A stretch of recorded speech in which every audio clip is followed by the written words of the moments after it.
Filosofía desde el Caribe es un espacio de difusión de filosofía, educación y tecnología.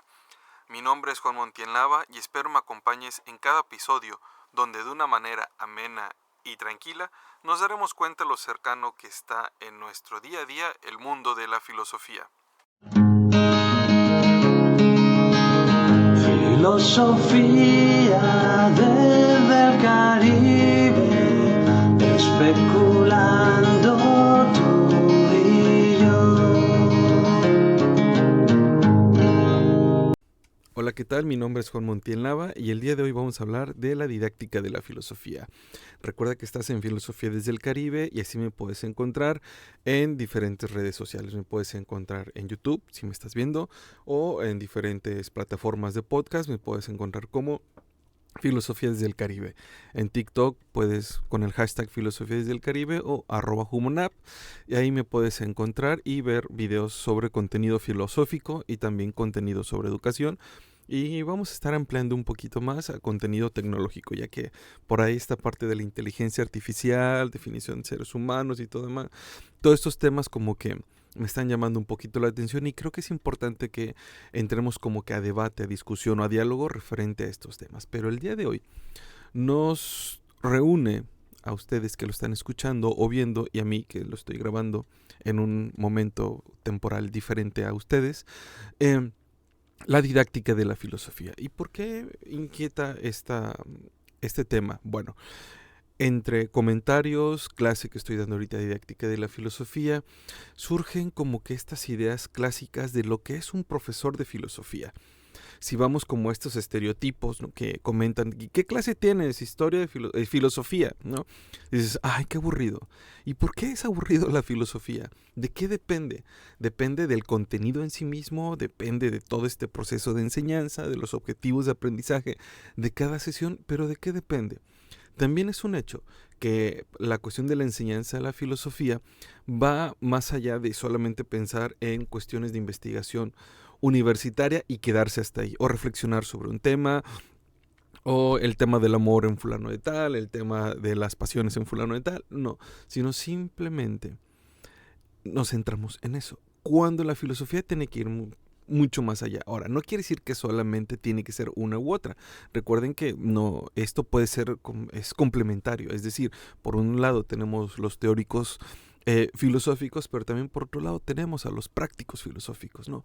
Ahora, ¿cómo nos enfrentamos nosotros como profesores de filosofía al aula? Nos enfrentamos con estos estigmas. Clases que suelen ser, bueno, es bien, volvemos al estereotipo, a lo mejor aburridas, tediosas, es mucho leer, bueno, ahí sí, pues no hay vuelta atrás, puro debate, puro reporte, puro ensayo y demás. Pero ¿y si cambiamos un poquito esta idea o este estereotipo? Es decir, en lugar de estar pensando en filosofía, en que solo debate, solo lectura, nos ampliamos un poquito más para comprender. Ojo, dije, no solo, sino para comprender un poquito más allá el contexto filosófico, ya sea de un autor, ya sea de una corriente filosófica, ya sea de una postura, una metodología y demás. Pero además también algo de lo que nos enfrentamos a los profesores de filosofía es a quién le vamos a dar clases. Es decir, va a ser para filosofía para niños, adolescentes, preparatorianos, universitarios, posgrado, no lo sé. Pero dependiendo también a quién va dirigido o a dónde vamos a impartir esta clase, es como nosotros tenemos que empezar a diseñar. Y para antes de irnos de lleno a lo que es este contenido, quiero que reflexionemos un poquito sobre cuál es la importancia de la didáctica en el aula. Y para esto, un caso que me encontré por ahí, vamos a hablar, en un entorno educativo de preparatoria, la enseñanza de la ética desempeña un papel fundamental en la formación de estudiantes responsables y conscientes de su entorno. Creo que eso lo sabemos.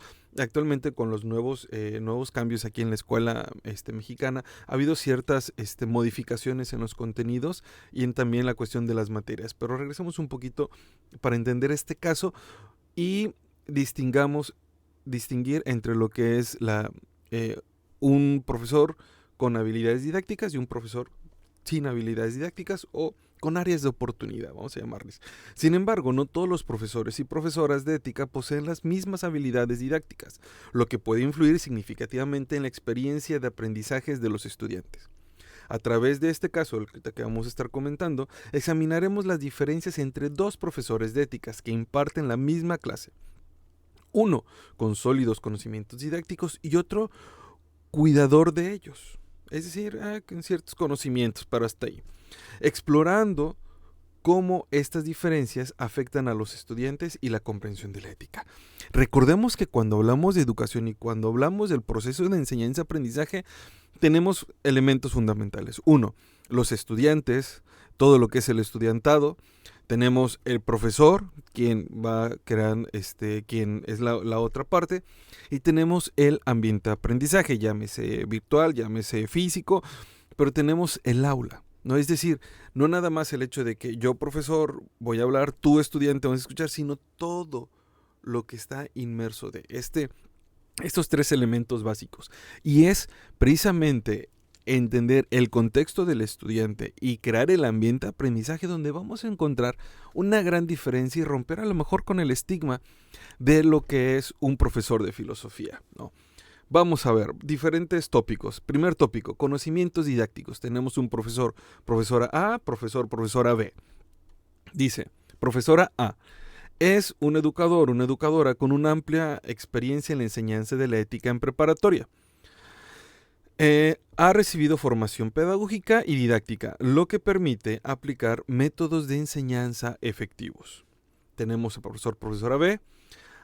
Dice, aunque posee un profundo conocimiento de la didáctica, carece de formación en pedagogía y didáctica. Y en ocasiones esto puede ser algo muy fundamental, no solo en la enseñanza de la filosofía.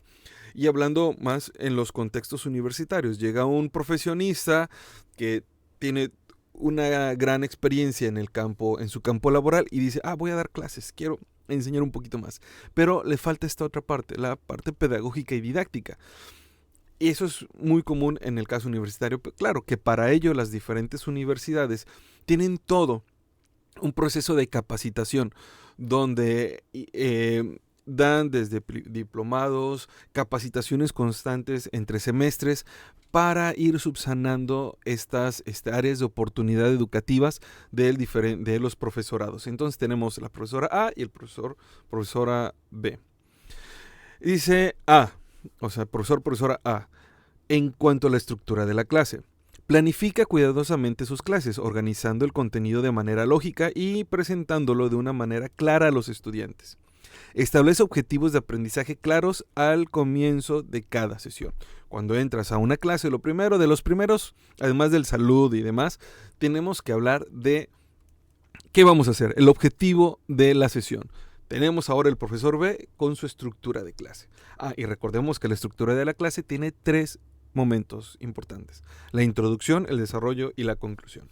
Si quieren que después aborde este tema sobre los elementos de la clase, anótenlo en los comentarios. Carece de una estructura clara el profesor B. La información se presenta de manera desorganizada, lo que dificulta a los estudiantes comprender los conceptos éticos clave. Pues, ¿qué vamos a ver? Y de repente empieza a hablar de su vida, es muy común, ¿no? Así como que muy existencialista el profesor, la profesora, que yo hice, que cuando hice, que vi, me platicaron, me hicieron, y entonces como que de repente sí es para tomarlos como ejemplos. Pero de repente estamos perdidos. O agarramos una línea y creemos que vamos a un punto específico y a la mera hora no. No hay estructura. Tenemos estas dos. Aquí ya es evidente, creo que entre estos primeros 2 tópicos es evidente la importancia de conocimientos didácticos para la enseñanza, no solo de la filosofía, sino de todas las demás, de las demás ciencias, las demás carreras. Profesor A. Referente a la participación activa. Fomenta la participación activa de los estudiantes a través del debate, discusiones en grupo y preguntas reflexivas. Crea un ambiente en el que los estudiantes se sienten cómodos compartiendo sus opiniones y pensamientos éticos. El profesor B rara vez fomenta la interacción en el aula. Las clases suelen ser o consistir en largas conferencias magistrales en las que los estudiantes tienen pocas oportunidades de participar o hacer preguntas. Suele ser. en ocasiones como profesores de filosofía, ¿de quién les vamos a hablar? No, pues vamos a hablar de Platón, vamos a hablar de Kant, vamos a hablar de Hegel, Sartre, no sé, del que ustedes quieran o del existencialismo. Y entonces decimos, caray, pues este es mi momento, les voy a explicar. Y por el otro lado tenemos a los estudiantes todos decaídos, así como que, ¿y ahora qué hago? Pues ya hablo mucho. Y luego si tenemos una voz que no es muy regulada, ¿no? De repente hablamos en un solo tono, no, se nos complica. Retroalimentación constructiva es el siguiente tópico. Profesor A proporciona retroalimentación constante a los estudiantes sobre su desempeño y trabajos escritos, destacando sus fortalezas y áreas de mejora. Esta retroalimentación es personalizada y ayuda a los estudiantes a crecer académicamente. El profesor B proporciona poco o ninguna retroalimentación sobre el desempeño de los estudiantes. Esto dificulta que los estudiantes identifiquen sus áreas de mejora y crecimiento. No es fácil que lo identifiquen. En cambio, el profesor A va buscando punto y retroalimenta y es muy puntual. ¿Para qué sirve? Pues para que el estudiante sepa si sus trabajos estás haciendo bien. Si eres el profesor o profesora que se espera hasta el final para revisar todos los trabajos, pues no vas a lograr un avance entre cada sesión, ¿no? O entre el primero, el segundo y el tercer, cuarto trabajo. Pero si lo haces hasta el final, pero si lo haces al principio y vas retroalimentando, el estudiante o la estudiante va a ver sus mejoras o debes de identificar por lo menos un avance, ¿no? Ahora tenemos los recursos educativos variados. El profesor A utiliza una variedad de recursos como libros de texto, artículos académicos, películas y ejemplos de la vida real para enriquecer la comprensión de los estudiantes sobre cuestiones éticas. El profesor B basa principalmente sus recursos como un libro de texto, lo que limita la comprensión de los estudiantes a diferentes perspectivas éticas. Solamente un libro, o en ocasiones dices, vamos a ver la ética, y no quiero decir nombres de qué autor, la ética de fulanito, y nos centramos solamente en ese, y solamente en él. Si tu clase es específicamente, si la clase es específicamente de ese autor, pues bueno, podrás tomarlo. Sin embargo, obviamente siempre hay comentarios o comentaristas o alguien que opina o da sus interpretaciones sobre ese autor y no centrarte en uno solo. Empatía y escucha. Y este es un elemento muy importante, un tópico muy importante. Tenemos que lograr la empatía. Y con la empatía no quiero decir que seas bien bonachón y no hay bronca con todo lo que hagan o digan, no, sino simplemente entender las necesidades académicas del estudiante y saber escuchar, ¿no? No pensar que lo que tú vas a hacer solamente es una cátedra magistral en cada una de las sesiones que tengas clase. Dice, escucha activa, el profesor A, referente a la empatía y escucha, dice, escucha activa a los estudiantes, mostrando empatía hacia sus preocupaciones éticas y personales. Trabaja para crear un ambiente de confianza en el aula. En una clase, yo les pedí a los alumnos que escribieran todo aquello de lo cual no estaban tan orgullosos durante la semana o que estuvieran arrepentidos de que lo hicieran. Y entonces lo primero que me preguntó un alumno, me dijo, profesor, ¿y lo va a leer? Y yo, caray, le digo, no es que me guste el chismecito, pero dije, tengo que evaluarlos, pero en este caso, como simplemente era una cuestión introspectiva en ellos, les dije, no lo voy a leer, es más, si quieres una vez que lo leas, lo rompes y te deshaces de él. ¿Por qué?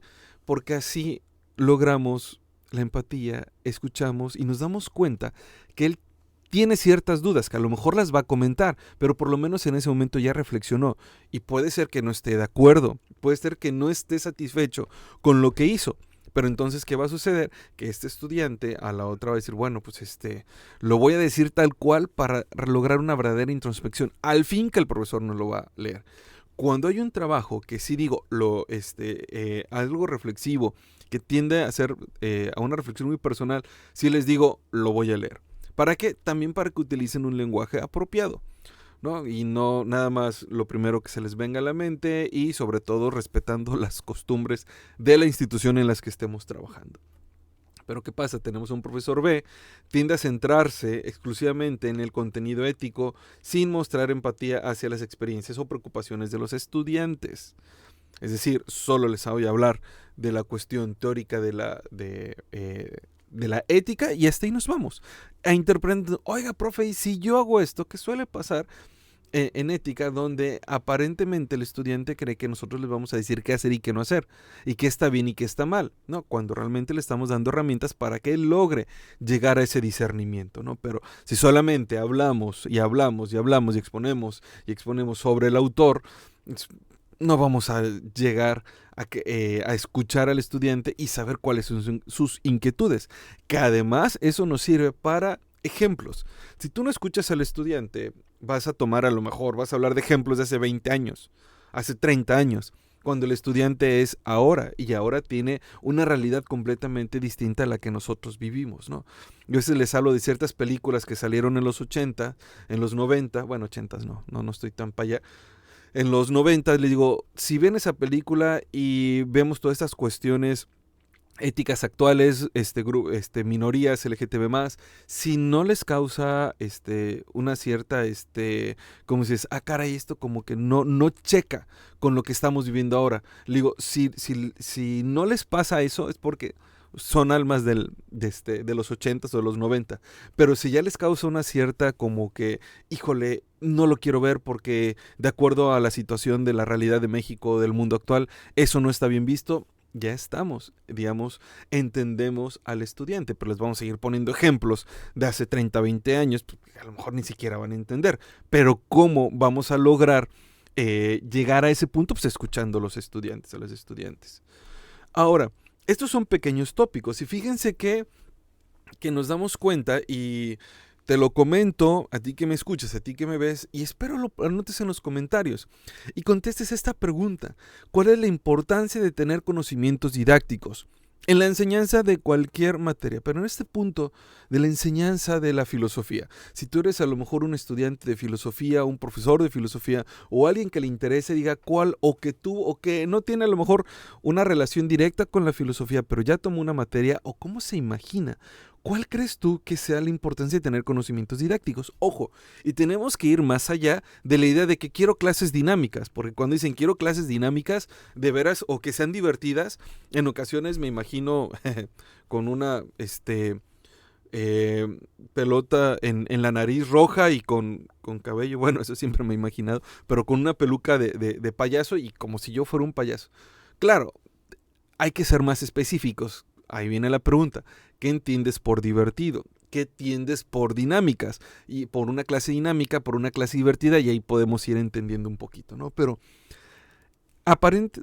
creo que es evidente, y voy a dar el supuesto de que en estas dos experiencias del profesor A y del profesor B entendemos la diferencia de la importancia de la didáctica, de tener elementos didácticos para dar a conocer un tema. Y fíjense, en este caso, los dos profesores de ética que imparten la misma clase en preparatoria, queda claro que la presencia o ausencia de conocimientos didácticos tiene un impacto significativo en la experiencia de aprendizaje de los estudiantes. El profesor A, con su enfoque estructurado, participación activa, crea un ambiente de aprendizaje enriquecedor y promueve una profunda comprensión de la ética y del desarrollo personal. Pero por otro lado, el profesor B, a pesar de sus conocimientos sustanciales en ética, no logra transmitir eficazmente este conocimiento a los estudiantes debido a su falta de habilidades didácticas. Ya a lo mejor ahí pues estamos perdiendo a varios estudiantes futuros o personas que querían estudiar filosofía, porque nos enfrentamos a esto. Nos ven como profesores y dicen, ay, qué aburrido. O sea, solamente pasa hablando o leyendo sobre autores y qué pasó, qué hicieron, ¿no? Por ahí me decían, profesor, ¿no hay algún chismecito sobre algún filósofo? Y dije, claro que hay chismecito. Y entonces, pues, también les cuentas hasta chismecito para entender un poquito a cada uno de los autores. En última instancia, la calidad de la educación ética en las preparatorias y en todos los niveles, este fue caso preparatoria, depende de una gran medida de la capacidad del profesor o profesora para combinar sus conocimientos del tema con una pedagogía efectiva. Los estudiantes se benefician más cuando tienen acceso a profesores que no solo son expertos en su campo, sino que también tienen habilidades para la enseñanza. Y en este punto, quien me esté escuchando, siempre digo jóvenes y jovencillas porque son más o menos a quienes les doy clases, pero en este punto, la importancia de, además de tener los conocimientos teóricos, tener la habilidad para transmitir esos conocimientos bajo ciertas estrategias, bajo ciertas técnicas que puedan ser atractivas y aplicables a los estudiantes. Y les voy a poner un ejemplo. En una clase estaba hablando sobre, en una clase les dije, ¿saben qué? Quiero que me den un tema, que me digan, ni siquiera hacer una clase muestra y nada. Quiero que me digan cómo darían la clase, o sea, estructurada tal cual, introducción, desarrollo de los elementos, de el tema, el paso del mito a logos. Es un tema clásico y básico. El paso del mito a logos. Y en eso, algunos estudiantes, bueno, casi todo el grupo, bueno, creo que fue todo el grupo, donde empezaban a hablar de cómo darían la clase, pero caían en las preguntas reflexivas, muy bien, presentaciones, muy bien, pero como que nos quedamos como que en lo mero teórico, en un estudio de caso, lo cual también está bien, ahí hablaban de un caso, pero, eso fue muy bueno, pero nos quedábamos en la misma idea teórica. Hablarles, si yo les digo, y puede ser que tenga una voz muy dramática y te hable del mito y de repente diga, el mito era la manera en que cómo se explicaba la realidad, pero de repente llegaron estos filósofos y observaron que hay elementos y patrones que se repiten y dicen, no, pues es que esto hay que observar, y de la observación llegan al conocimiento, llegan al conocimiento en lugar de simplemente una explicación mitológica.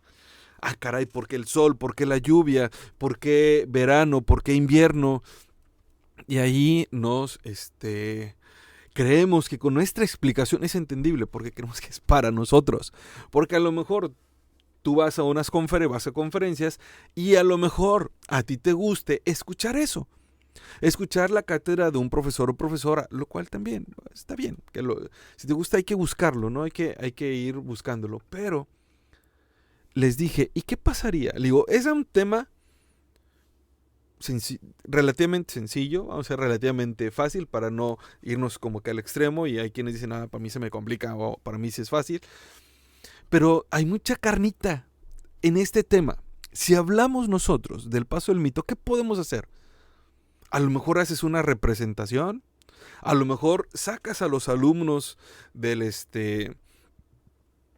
salón y los llevas a buscar, a observar la naturaleza y que te diga, no sé, esta bellota, dale una explicación mitológica y confróntala con la explicación científica de qué es esa bellota o de dónde surge y de dónde viene y a dónde va, muy al estilo filosófico.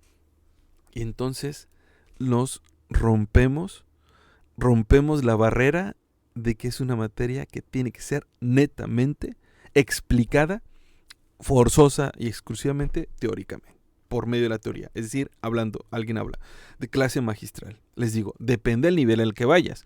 Puede ser que hay un nivel donde esto sea lo indispensable, pero en los primeros años de educación, sobre todo preparatoria, secundaria, cuando ya se meten estos temas, o en preparatoria donde es un poquito más fuerte el tema de la filosofía, podemos romper eso y a lo mejor atraemos a más personas.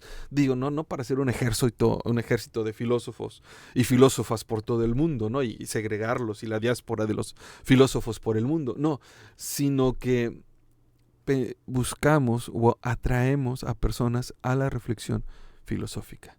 Pero para esto, les digo, en este ejemplo donde los puedes sacar al patio, el tema se da. Puede haber una explicación corta, puede haber una lectura también que refuerce, no solo. Pero entonces estamos logrando que el estudiante o la estudiante no solo piense en filosofía como una materia aburrida, sino que pueden lograr muchas cosas. Les dije, pueden hacer representaciones, pueden salir al patio, pueden, no sé, a lo mejor hacer una historieta, o a lo mejor en ese momento construir una leyenda entre todos, ¿no? Un mito, y ahí rompemos con la tradición. Y esa es la importancia de lo que es la didáctica en la filosofía, ¿no? Pero entonces, ¿qué entendemos por didáctica? Aunque aparentemente ya lo hemos explicado un poquito y ante la explicación anterior quería que llegáramos de una manera reflexiva a este tema. a esta definición, la didáctica es una disciplina que se ocupa de estudiar y analizar los procesos de enseñanza-aprendizaje, así como de desarrollar estrategias de métodos para facilitar la transmisión de conocimientos y habilidades. Si eres profesor, estudiaste filosofía, muy probablemente en la carrera llevaste 2, 3 materias de didáctica, de educación, de desarrollo, a lo mejor de desarrollo del conocimiento humano, ¿no? A lo mejor llevaste estas etapas de desarrollo, algo sobre educación, lo cual te puede servir, pero hay que reforzar con los conocimientos didácticos. El objetivo principal de la didáctica, dice, el objetivo es mejorar la calidad de la educación y optimizar el proceso de enseñanza para que los estudiantes puedan adquirir competencias de manera efectiva. Cierren un poquito los ojitos, cierren un momento los ojos y piensen, ¿cómo me gustaría una clase de filosofía? ¿Cómo me gustaría que me dieran una clase de filosofía? Y si eres profesor o profesora o quien va a dar un taller o un curso, piensa cómo te gustaría que te dieran una clase de filosofía. Pero reflexiónala más allá de lo establecido, como si rompiéramos los cánones de enseñanza filosófica para ir o apoyarnos de la didáctica. Por eso de la didáctica en la enseñanza de la filosofía, ¿para qué nos sirve? Para entender los procesos de enseñanza-aprendizaje. Entender un proceso implica, la enseñanza-aprendizaje implica conocer al estudiante, conocer el entorno, conocer una realidad. Incluso históricamente implica conocer en qué momento estamos en la historia. Mucho se habla de la atención que puede tener un estudiante en el aula, pues entonces, y que antes a lo mejor era más, luego menos. Aprovechar esos tiempos. Pero ¿cómo lo hacemos? Entendiendo la realidad de los estudiantes, teniendo conocimientos referente del tema filosófico del que vamos a hablar y teniendo habilidades didácticas. Romper e imaginar. La parte de la didáctica en la filosofía es una parte creativa, es una de las partes creativas de la filosofía, porque nos vamos a enfrentar a la enseñanza, a transmitir eso que tú aprendiste a otras y que tú aprendiste y lo vas a dar a conocer a otras personas, pero reconociendo la manera en que las otras personas podrían comprender, entender un tema de filosofía, el tema que tú quieras, ¿no?